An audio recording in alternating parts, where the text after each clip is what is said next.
Hey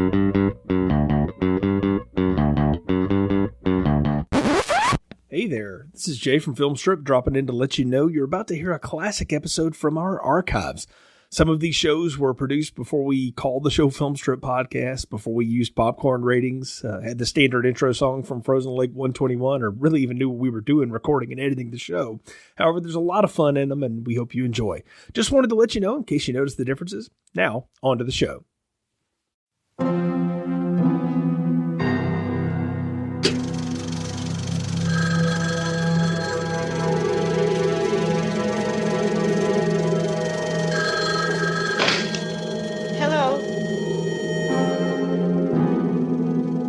Robert, I don't think this is very funny. Bobby. Who is this?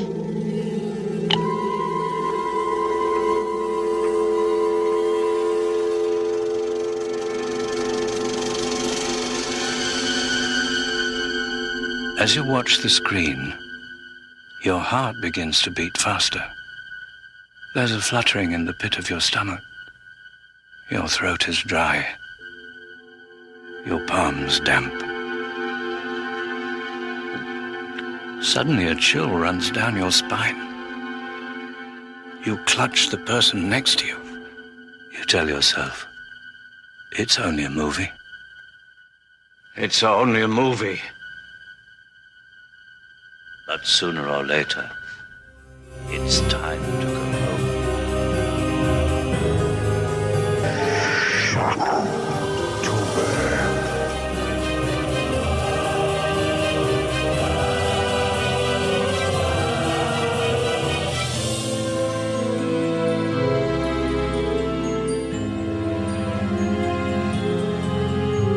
Welcome to Filmstrip. I'm Jay. And I'm Anna.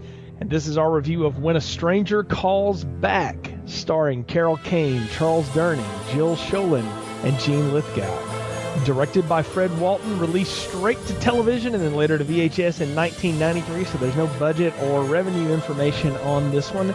The sequel that we asked last time, was this necessary? And right off the bat here, Anna, before we get into the plot or any of that other stuff, something interesting I've always found about this, I didn't see this when it was released to TV or made for TV. I found out about it walking through a video store, and the box caught my attention, and it said before there was a Scream, there was The Stranger, and, you know, that's a direct reference to Scream. And the opening to the film Scream, like we talked about last time, is partially a lift from the first film, the first 20 minutes or whatever, with the babysitter getting the calls and all that stuff. And Scream didn't come out until 1996. Well, do you think maybe they released it on VHS right after Scream? I mean, it came on TV first, and then with the success of Scream and the reference in Scream, then they might have thought, hey, maybe we ought to release this on VHS. I think that's exactly what happened. I don't have any proof for that, though, because I'll tell you, we've done some obscure films before that didn't have a lot of, behind-the-scenes info, all that kind of stuff. There was, nothing on this one. There's very little. It's hard to even get a complete plot summary out there of this thing. Everything kind of ends at one point or another. And, I asked last time, was this trip necessary? And I think that's something we'll have to answer as we go through this a little bit. But they come back to this plot element again, this idea. And I think the thing I'm wondering here is, can they fix what was wrong last time? Because you and I said the problem is the best part of the story is early, and they blow that early, and then there's nothing else to say. And this time they do focus pretty much on the babysitter almost the whole time. They do. I'm sorry. As I'm watching this, all I'm thinking through my head is Lifetime movie, Lifetime movie, Lifetime movie. This is a Lifetime movie. I mean, calling it a film is a stretch. It's a Lifetime movie. Next time let's review the next Candace Cameron movie or something on Lifetime. I mean, this is a Lifetime movie, and this is all I'm thinking as I am watching this whole thing. I'm not knocking it per se. There were some things I liked about it, but it is a Lifetime movie, and as I'm watching the first part, something was just off from the last one. And I mean, maybe if I had seen this one first, I wouldn't say that. But just something about this whole one was just a little off. It didn't have like that element of it wasn't as big an element of suspense, maybe because it's a sequel and we kind of know what's coming.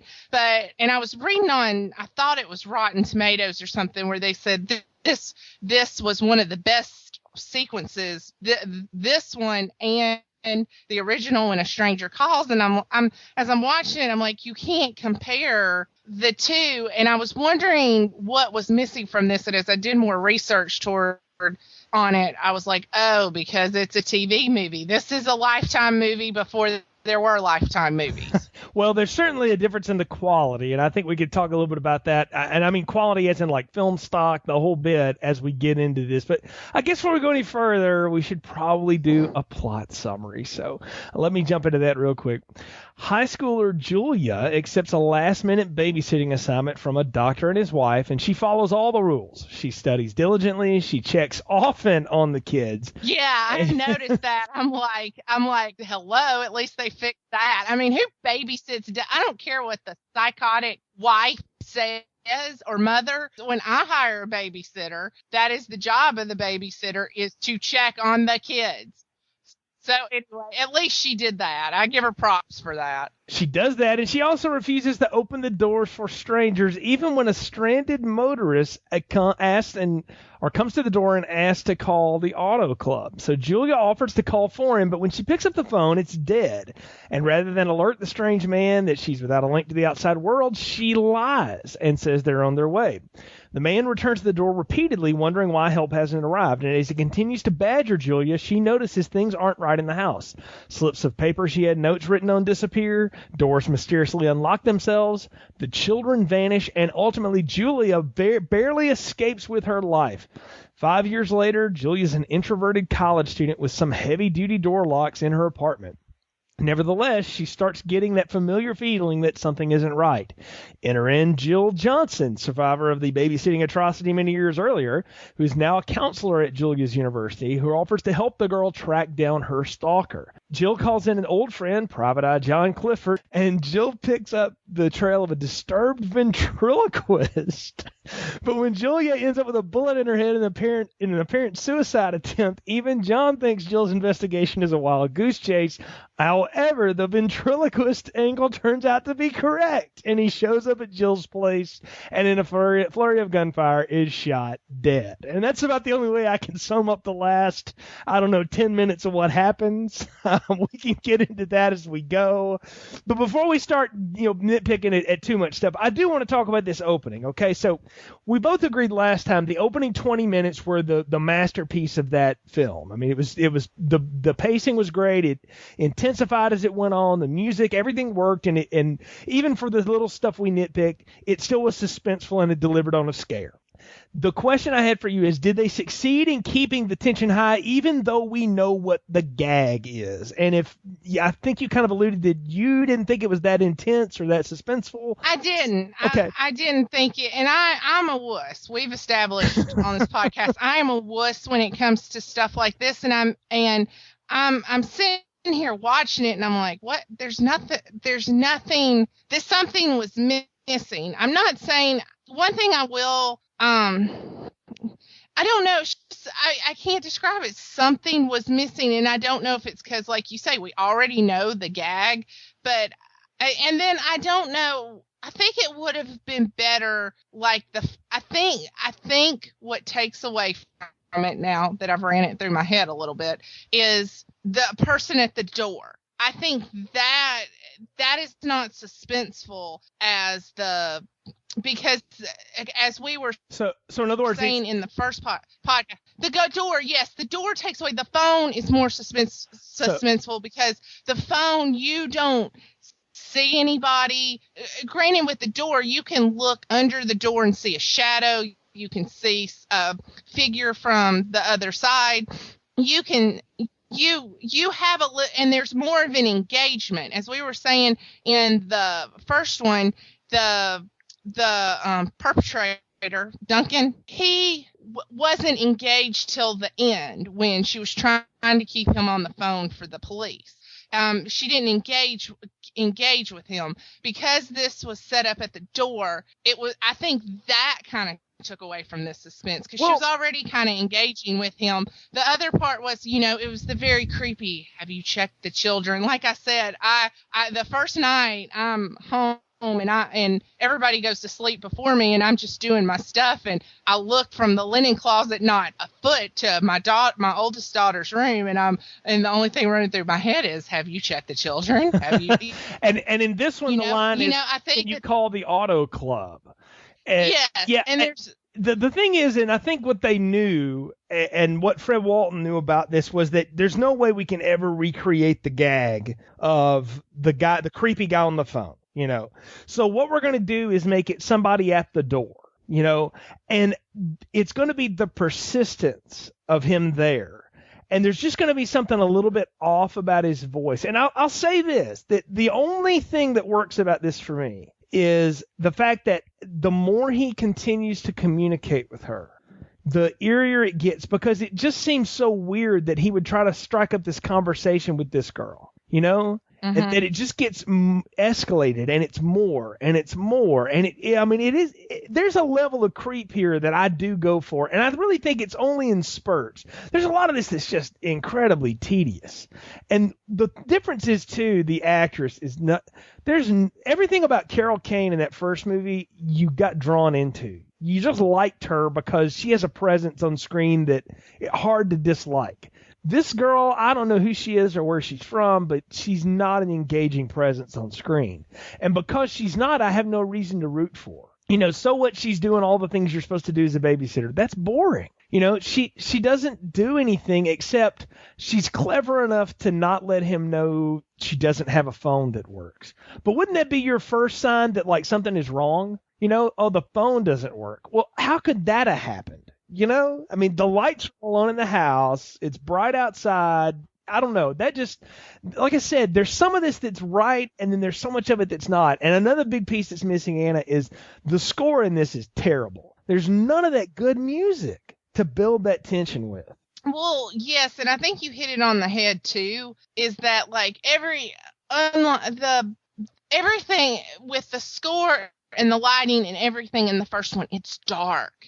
It's dark. It's foreboding. All you see really is Carol Kane's face. It's dark. Even when she's sitting there studying, and I still, with the lighting and the music, it feels dark. It feels like it's dark outside.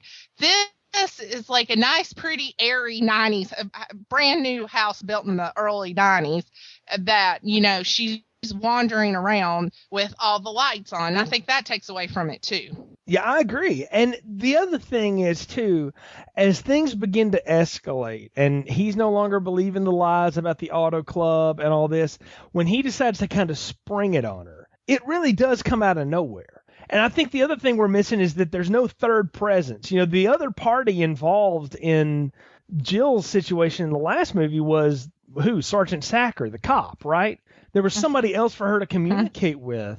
And in this case, she's got nobody else. So it's ultimately the ventriloquist who reveals that you're not, you don't live in this house. You're just the babysitter, right? Listen, there's somebody in the house. There's somebody in the house. And that's when she looks over and sees him coming out of the corner and runs out of the house and sees like his clothes laid neatly on the driveway.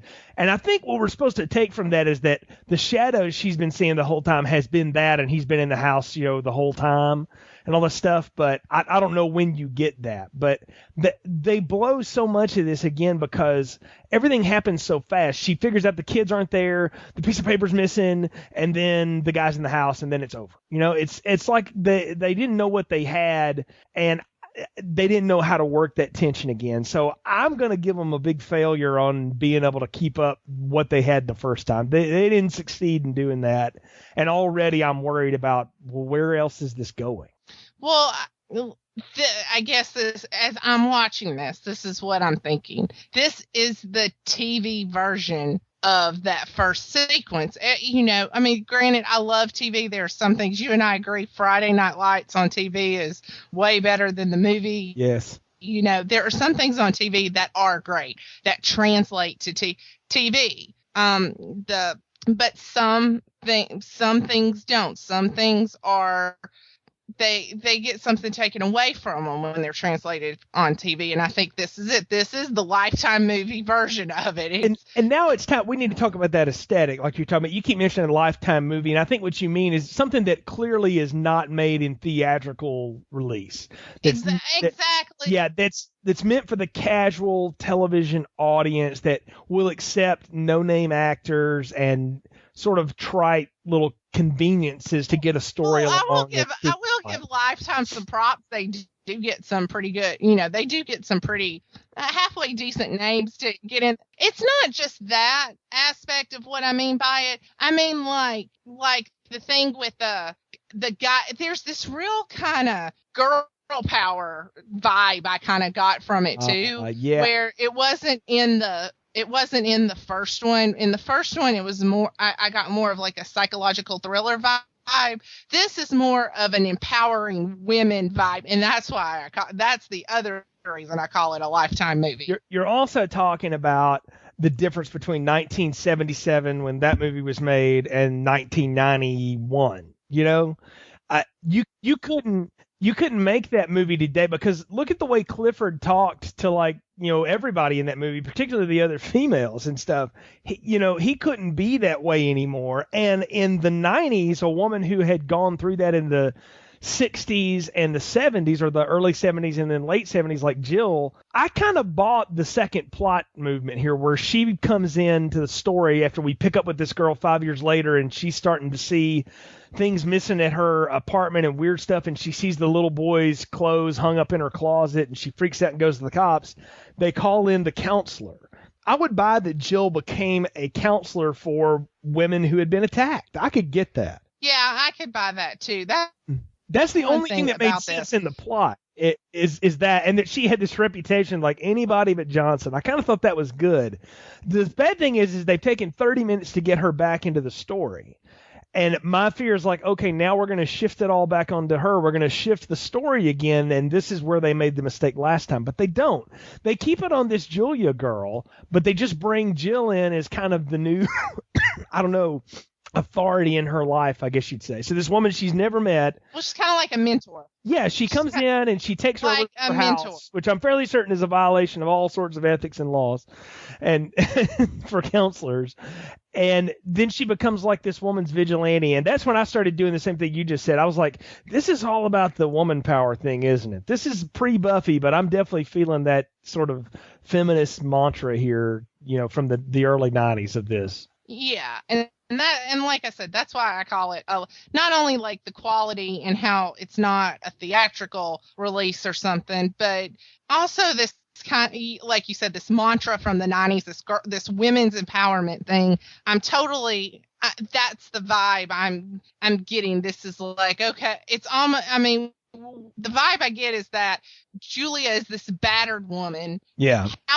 However she got there, whether it's a crazy ventriloquist or a boyfriend or a husband or whatever, she is this battered woman, and she needs to be uplifted, and Jill is going to mentor her and uplift her and whip her into shape, and it's going to be a girl power thing and blah blah blah. Yeah, it's all about the girl power. Now I'll say this, the one thing they did that I sort of liked in terms of how are we going to move this story forward is that this guy reintroduces himself in her life by hanging the kids, like onesie outfit in her closet. I did think that was kind of creepy. But the only thing that I thought of was that Clifford winds up with that, and at no time do they ever go back to that piece of evidence. The cops don't want it. Nobody wants to see it. They even have a record of the crime, and they're like, yeah, she's just crazy. And that's the thing I hate is all the men in this thing, with the exception of Clifford, are portrayed as just these imbeciles that don't want to be bothered with these women problems. It's the Lifetime. Yeah, and that is such a mistake, because last time, I mean, we talked about the cops and the whole, well, if you're going to kill somebody, do it good, that we thought that was cheesy, but at least they had like a purpose, and they seemed to serve one. These guys are just sort of in the way, and then ultimately they don't even materialize as a part of the story. They're not No. even a part of the ultimate investigation. So, which I guess the whole point is that what we want, what they think we want is, well, we want Clifford to go running down the alley and catch this guy again, right? Never mind the fact that Charles Durning looks, 100 years old and 100 pounds heavier than he did last time.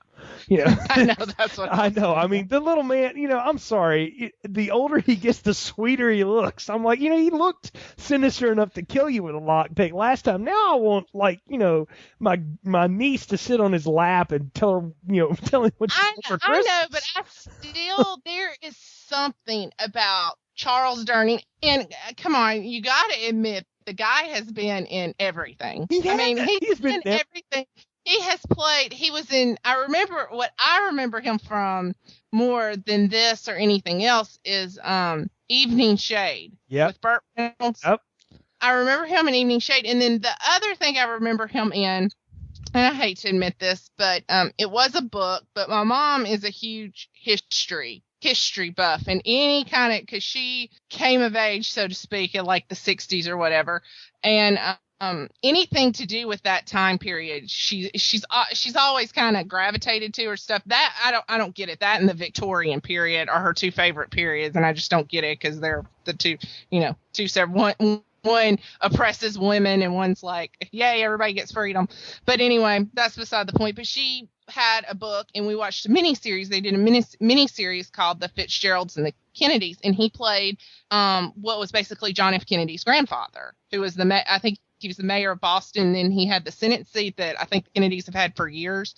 But anyway, he played that, and to me, he was old, he was fat, he played Honey Fitz, but the character was kind of like this, as they portrayed him, this kind of, like you say, you want your niece to come sit on his lap, good old Irish, Massachusetts. Well, he's just this sweet old man. I mean, that, but in this, he had, like, I don't want to say it's sinister or like a gleam. He had a streak where how he played the character was like, he didn't get to be mayor of Boston. I think it was like the first Catholic mayor of Boston. I don't know, something special, but I can't remember off the top of my head.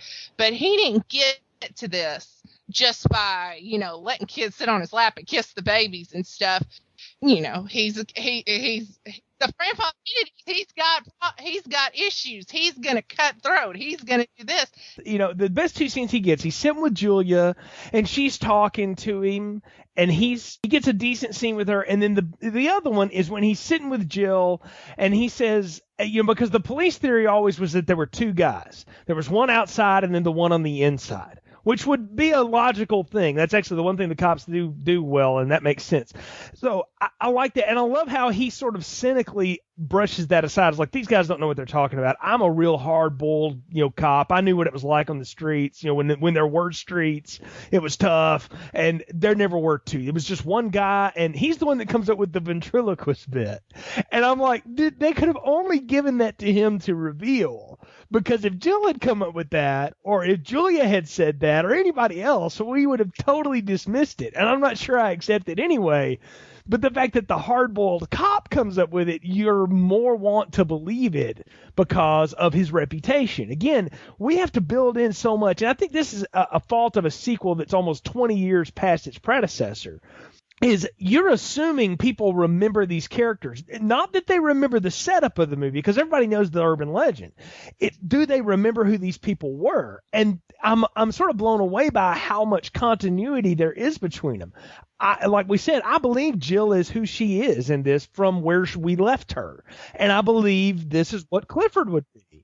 Exactly. In this middle part of this movie's middle part, how we talked about how it just fell apart, the other one fell apart in the middle. This one not only ties the original movie to this, and it doesn't do a bad job of it. It is believable. It's more believable. Like I said, in the middle part when he meets the woman in the bar, that woman can kick his butt. Yeah, exactly. She could. I'm like, what? Why are we wasting our time with this? Why doesn't she just kick him a couple good times, in the groin, and we move on, and we could have saved ourselves 20 minutes. I mean, this is a lot more believable, and I get, I didn't, like you said, I don't buy Charles Durning in the first one. He's the cop and he's racing down the street, and of course he can't catch this guy who's nimbly and quick and young, and he's the little butterball huffing down the street after like he just ate a box of donuts or something, and that doesn't work. But I can how many cops has he played? I can buy him as this hard-nosed, seasoned veteran of a cop who's now been brought in because he's tied to the first case or he's tied to Jill. I buy that more than him in the first one, and I think it works. The middle part of this works a whole lot better than the first one. The middle part of this is the best part of the movie by far. The chase and the investigation, as ridiculous as it ends up, by far the most intriguing stuff. And I'll tell you why. It's because Kane and Durning have chemistry together. They work well together. Mm-hmm. And, they had like no time on screen together except she fell crying into his arms at the end of the movie. Exactly. Last time. But what we're led to understand, and it's totally through their performances that you get this, is that they developed a relationship over the years that has lasted.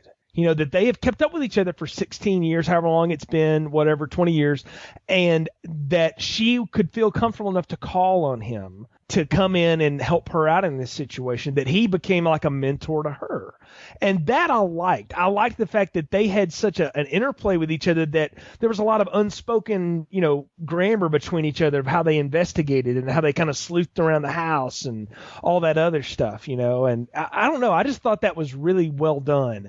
And I like the fact that we see Julia do what we thought Jill should have been last time, to be a complete and total mess. And that was the thing that just felt weird about last time. Maybe this is the other side of the coin, the girl that can't take it, that doesn't handle it well. And, and then this is the thing that got me, though. Jill takes her to go buy a gun, right, for self-protection, and she ends up shooting herself with it.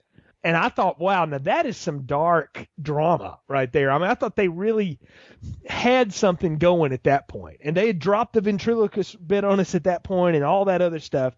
And up to the point where we find out, she shot herself, and they go to see her in the hospital. I'm actually with this movie more so than I was with the middle of the last one. I'm not saying this is good, but I'm at least enjoying it up to that. Well, it at least makes sense, and it at least works. It's not a total, just totally picking it apart and laughing at it. This works. The plot moves, and that's good.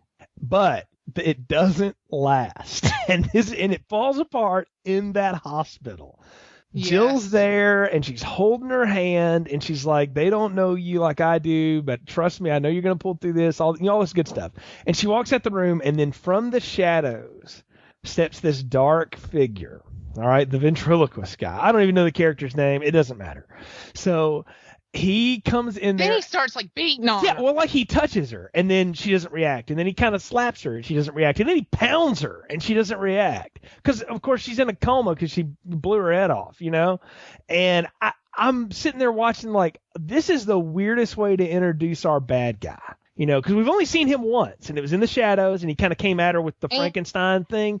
And now you still don't really see him. He's still kind of in the shadows. He is, and that's the thing. He's still in the shadows, and you're like, what is he doing? Is he just playing with her? Is he going to smother her? What is he doing? And, of course, what we find out later is he took Polaroids of her, lifting up her hospital gown and all this kind of, crazy stuff. But that's when we introduce this guy. And I'm going to tell you, you talked about laughing. This is when I started to crack up at this movie, because this is when they took us to let's follow the ventriloquist now. And we go watch his we see Clifford running around acting who has a ventriloquist act that's kind of weird. And sure enough, he finds some agent that tells him, there's this guy named Landis who's kind of a creepy guy. You go check him out. He's over at some dive club. And he goes, sure enough, Clifford finds him and goes to see him. But we get to see his act. And he's got like this faceless dummy, and he's up there doing this. And what is he talking that about? It's in a burlesque club. Yes, it's the weirdest thing I have ever. I don't know what happens in those 6 minutes. That is just one of the strangest sequences I've ever seen to try to explain the burlesque club just threw me. I'm sorry.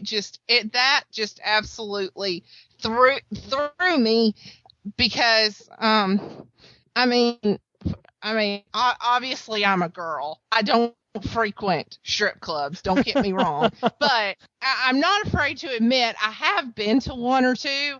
And yeah, I don't know what they did in the early 90s, but why the hell you would put a dummy on there? You know, a ventriloquist act in a burlesque club makes absolutely no sense whatsoever. I mean, it's that what happened in that movie probably would happen if you put a ventriloquist on the stage at a burlesque club before the naked women come out. It's gonna be. Yeah, he got brutally booed off the stage. I mean, now in that though, and in this one conversation Clifford has with this old woman at the apartment or whatever, we're supposed to understand the psyche of this guy and why he does what he does.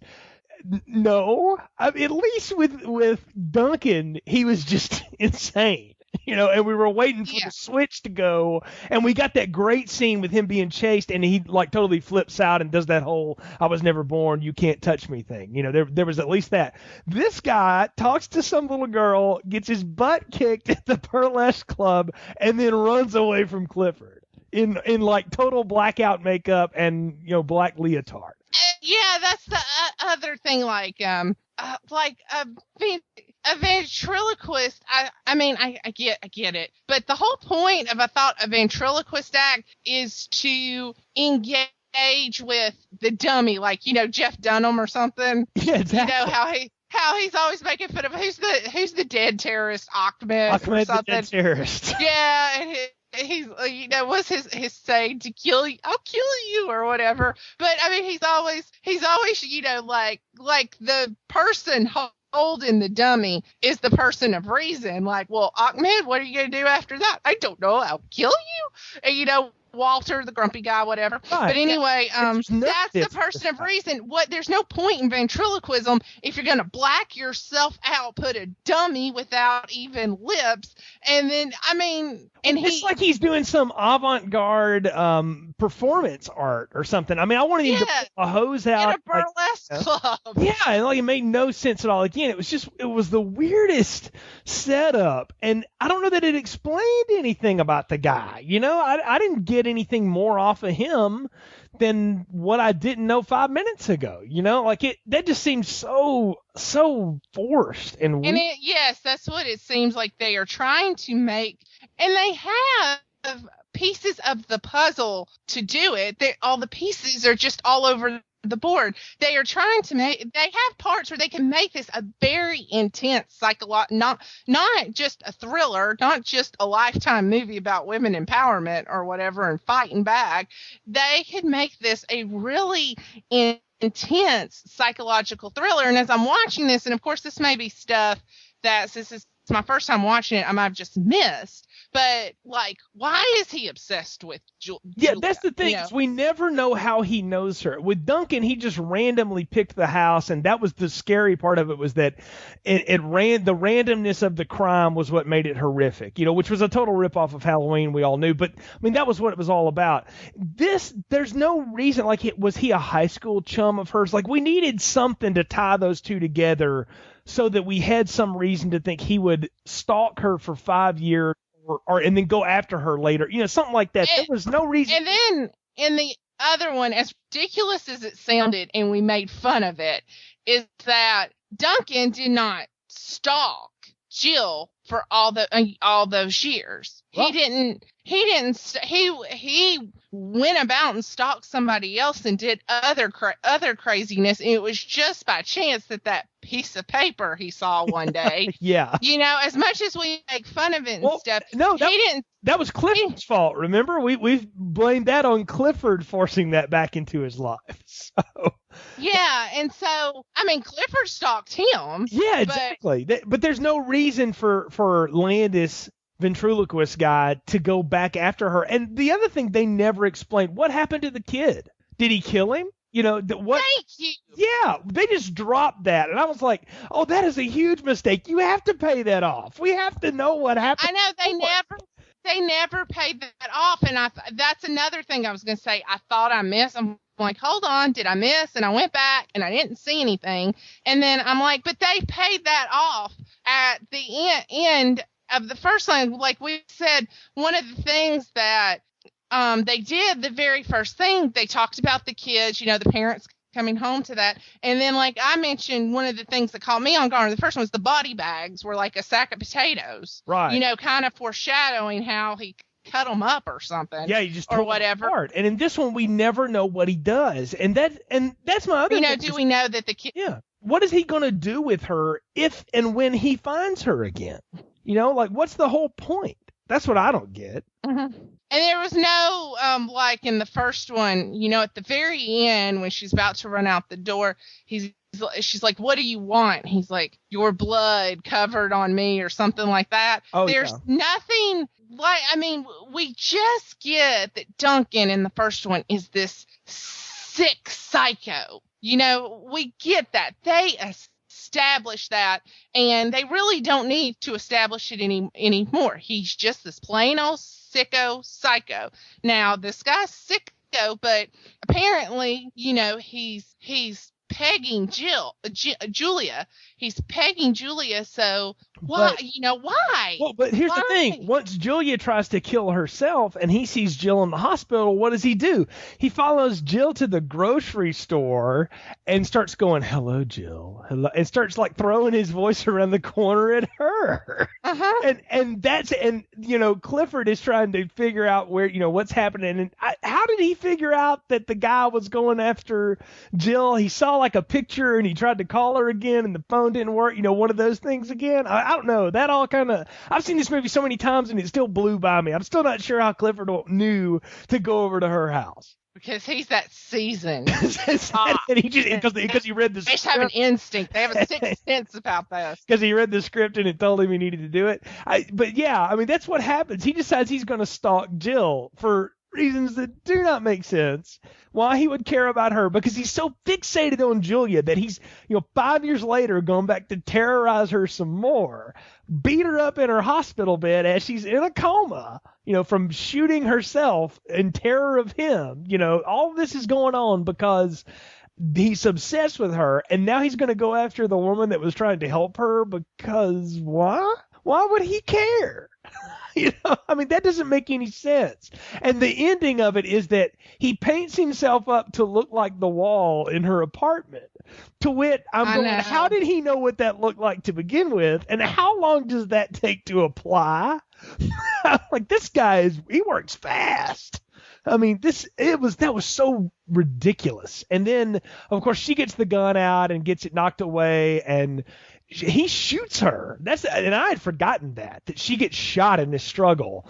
And the way Clifford offs him is he knows that he can disguise himself, so he just starts shooting the wall, and he hits him with the last. Something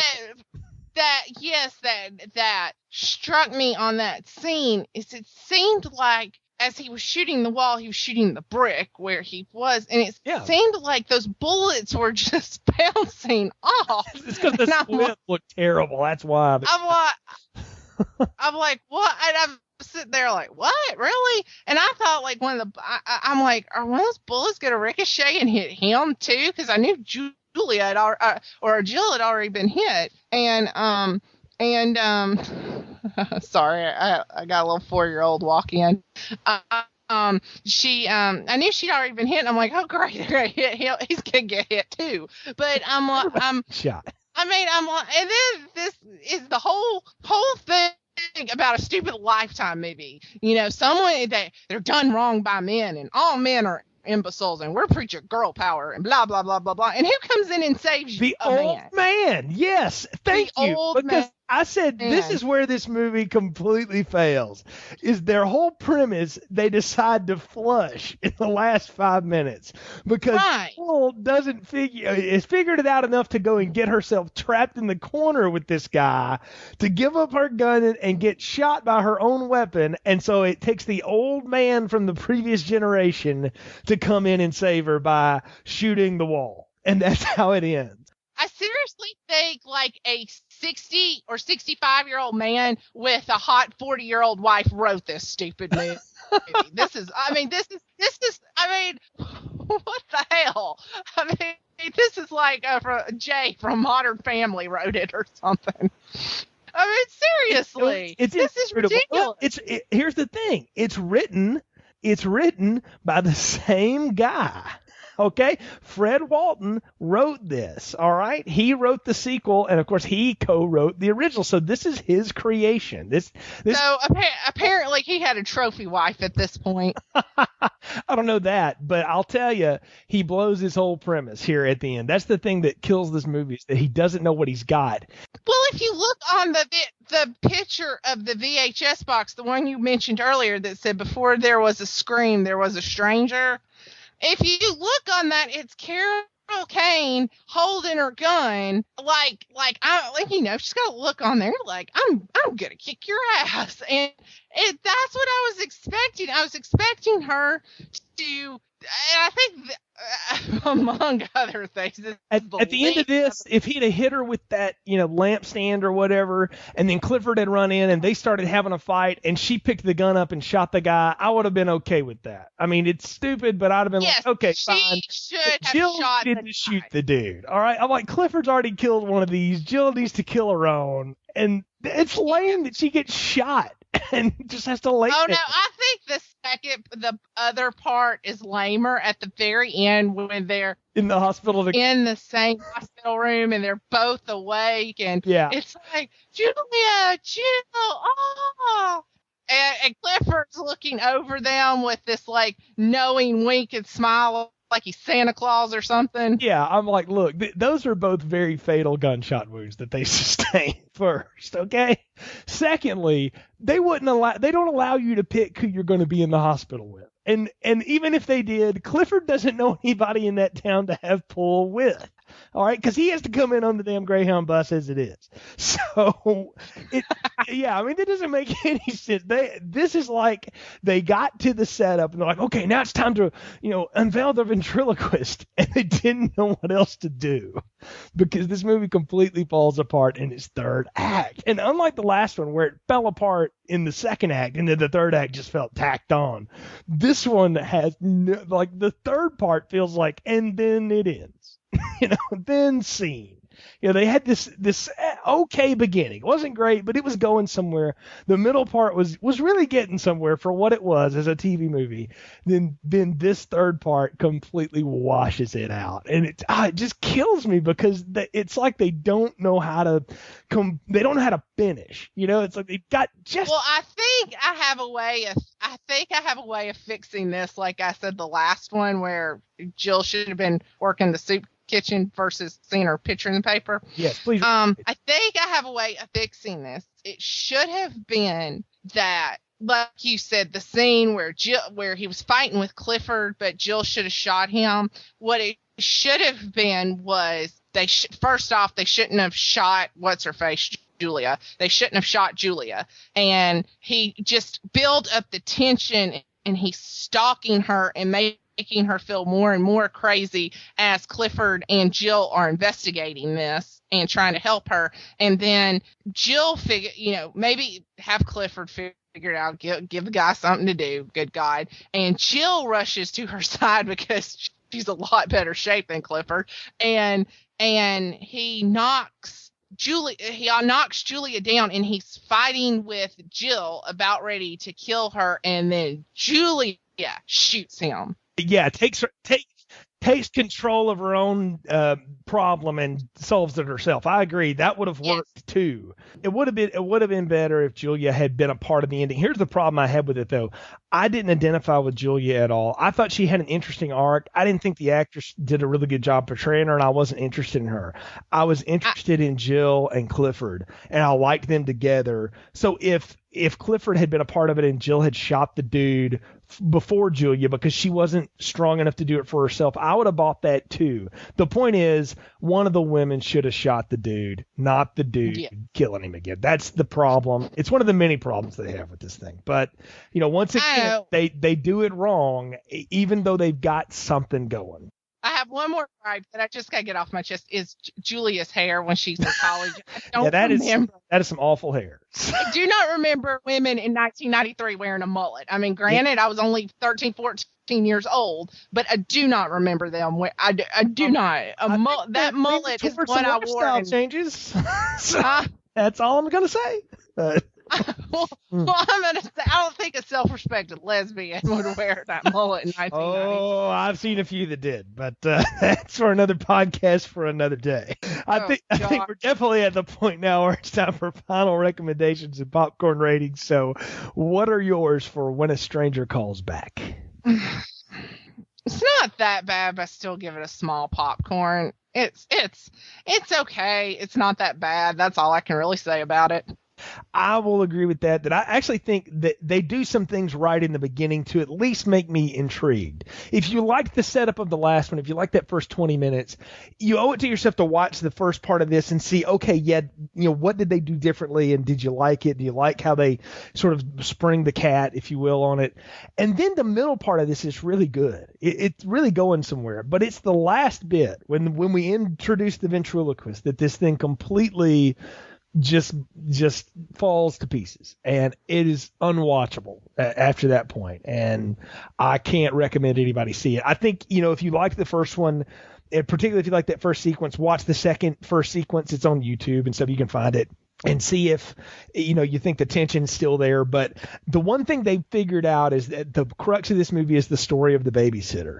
The next thing is, can they get it right? And that's, when they come back to it in the remake in 13 years, that'll be the question those people have to answer. But I'm with you, Anna. This is small popcorn all the way, and that's where we leave it. So we're down to one more in this retrospective, the 2006 remake of When a Stranger Calls. We talked a little bit last time at the end of the podcast about what we expect. Okay. It'll be fun to join in on that one and see what we actually get when we come back to this franchise once again. Folks, thanks for joining us on this latest edition from Filmstrip. You can find more podcasts in our archive section of our website, Continuous Play Podcast /movies. We got everything in there, the entire Alien series. We've got all the Batman movies up until we haven't done Dark Knight Rises yet, but that one will be done soon. We've got, all kinds of stuff. Leprechaun. We've got romantic comedies. So check us out. Give us a review on iTunes. Let us know what you think. And you can also link to us on Twitter and Facebook there as well. So until next time, for Anna, I'm Jay. Thanks for listening to Filmstrip. Thanks for listening to Filmstrip. Visit our website, continuousplaypodcast.com, for more reviews and episodes. It's only a movie. It's only a movie. All content used or discussed in this podcast are the property of their respective owners and used under the Fair Use Act, Section 504C2, Title 17.